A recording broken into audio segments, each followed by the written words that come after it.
यूसुफ खां की तालीमी लियाकत के बारे में बहुत ज़्यादा मालूमात दस्तयाब नहीं हैं, ताहम उन्हें उर्दू अदब से बड़ी दिलचस्पी थी और उन्हें जब भी मौक़ा मिलता वो इस ज़बान से मोहब्बत का इजहार करते थे। कई बड़े मशायरों में शरीक होने के साथ साथ वो ज़ाती तौर पर भी ऐसी महफ़िलों का इनेकाद करते रहे।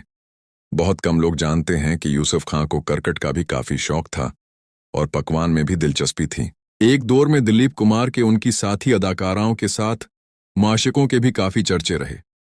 इसमें सबसे पहले कामनी कौशल का नाम आता है। मधु बाला से उनके ताल्लुक के बारे में भी काफ़ी कुछ लिखा जा चुका है।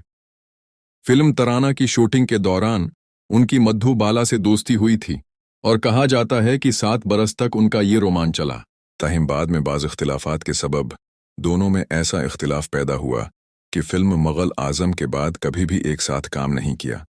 इसके बाद अदाकारा वजंती माला से भी उनके अफीर के बारे में बहुत कुछ लिखा जा चुका है। पर्दे पर दिलीप कुमार और वजंती माला की जोड़ी भी बहुत कामयाब रही। दिलीप कुमार ने सबसे ज़्यादा काम भी उन्हें के साथ किया। सन 1966 में दिलीप कुमार ने अदाकारा सायरा बानो से पहली शादी की, जो उम्र में उनसे 22 बरस छोटी थीं। सन 1981 में उन्होंने हैदराबाद से ताल्लुक़ रखने वाली खातून इस्मा साहिबा से दूसरी शादी की। ताहम ये दूसरी शादी ज़्यादा देर तक नहीं चल सकी और 1983 में तलाक हो गई। दिलीप कुमार को उन दोनों बीवियों से कोई औलाद नसीब नहीं हुई।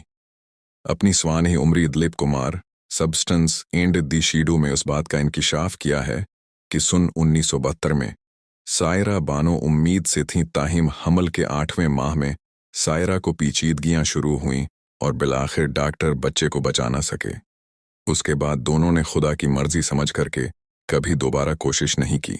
सायरा बानो और दिलीप कुमार ने सन 2013 में मक्का का सफ़र किया और एक साथ हज अदा